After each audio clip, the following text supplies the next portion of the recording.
Tuesday night, I cooked my wife's favorite, lemon herb salmon, garlic rice, green beans. She'd texted, "Working late, don't wait up," and I decided to play the good husband and deliver dinner to her office, 14th floor. Lights under her door.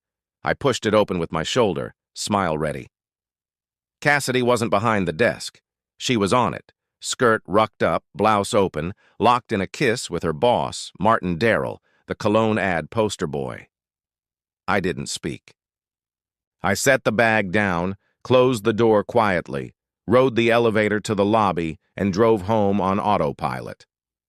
In my driveway, the shock burned off and clarity set in. 15 minutes later, our joint accounts were drained into my personal one. Every card she used was canceled, passwords changed, locks rekeyed. I left my ring on the kitchen counter and took a bag to my best friend Tyson's place. I wasn't angry. I was done. 2. Lawyered up by morning, I had a plan. Tyson sent me to Camilla Rivers, a family law shark with a calm voice and steel spine. "Adultery?" she asked. And then some. I told her everything. Money moved, locks changed, screenshots. Pending. She didn't blink. "Good. Paper beats drama. Bring statements, texts, mortgage docs at 2 o'clock. For once, my life felt like it had a steering wheel, and I was holding it. The smoking gun a week into couch life, my phone buzzed. "You deserve to see this," wrote Marley from Cassidy's office, attaching screenshots. 3 weeks old. Martin: "When are you going to tell him?" Cassidy: "Not yet. The mortgage is almost paid. 6, maybe 8 months. Then I'll file. Half is mine anyway." Martin: "And after?" Cassidy: "Equity, savings, maybe alimony. Then we can stop pretending. Not an affair, a plan." Camilla printed the texts and built a war room on her conference table. Financial manipulation, premeditated fraud, intent to deceive.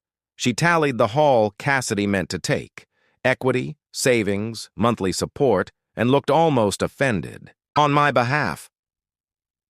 "We're not just filing for divorce," she said. "We're filing for fraud, breach of fiduciary duty, and emotional distress. With this, she's lucky to leave with her car. If she pushes, we talk criminal." For the first time, I wasn't the victim. I was the plaintiff. Silence and spin Cassidy blew up my phone. Panic, bargains, then anger. "One mistake. We can fix this." "You're being cruel," Martin texted too. "Let's meet like men." I let them shout at a locked door. Camilla had warned me, "Silence is your sharpest tool." I kept it sharp. "Service, please," Camilla asked where to serve papers. "Her office," I said. "Peak traffic." At 2 p.m. Friday, the process server headed up. 20 minutes later, he walked out, thumbs up. I went in. Cassidy sat at that same desk, white-knuckled around a manila envelope, co-workers hovering. Martin hovered, too, reading his own name in the pleadings. "What does this mean?" he asked. "It means he knows everything," she said. She noticed me then. I didn't speak. I just smiled. The kind you wear when justice lands exactly where it should, and left her to explain fraud to HR 6. Sell the crime scene. 3 days later, I called our old realtor. Keeping the house felt like keeping evidence. I wanted none of it. We staged, listed, and sold in 6 days. I kept the tools, my truck, 3 pieces of furniture, and 0 nostalgia. The photos went in the trash. I saved one. Christmas morning. Smiles. So I'd never forget what a lie looks like when it's smiling back. The loft and the latte. I moved into a brick and beam loft over a coffee shop called Grind. The owner, Sierra Thorne, carried 50-pound coffee sacks up the stairs like they were pillows and teased me about my 7:15 a.m. black coffee habit. Small talk turned to real talk. I fixed her shelves. She saved me a maple bourbon latte. For the day you... Stop punishing yourself. We traded old scars in careful, honest pieces. For the first time in months, the future didn't feel like a courtroom. It felt like sunlight. The box on a Tuesday, because of course, it arrived, a cardboard box on my mat in Cassidy's looping hand. Found these while packing. Thought, you might want them. Sierra saw my face and brought coffee upstairs. Open it with backup, she said. Inside, wedding photos, ticket stubs, my old love notes. At the bottom, a long apology that mostly apologized for getting caught. I felt nothing. Not rage, not grief, just distance. I'm keeping one, I said, holding the Christmas selfie. So I remember that people can fake anything if the payoff's big enough. Everything else went back in the box for the dumpster. Then I brought out a small wooden keepsake box I'd been building.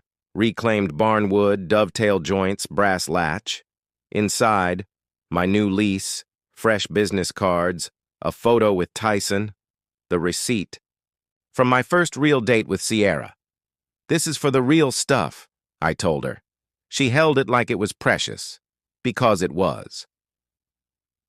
What lasts Cassidy's saga ended in a quiet courtroom where paper did what paper does. I kept the house proceeds, my savings, and my peace. She kept her job long enough to resign. Martin learned the cost of just happened. As for me, I learned to keep what's real and let the rest go. Some nights I sit in that loft with the windows open, the city humming, Sierra laughing in the kitchen, and I think about the salmon that never got eaten. Good intentions drove me into a brick wall. Boundaries, receipts, and a little maple bourbon helped me build the door out. This time, I'm only saving what lasts.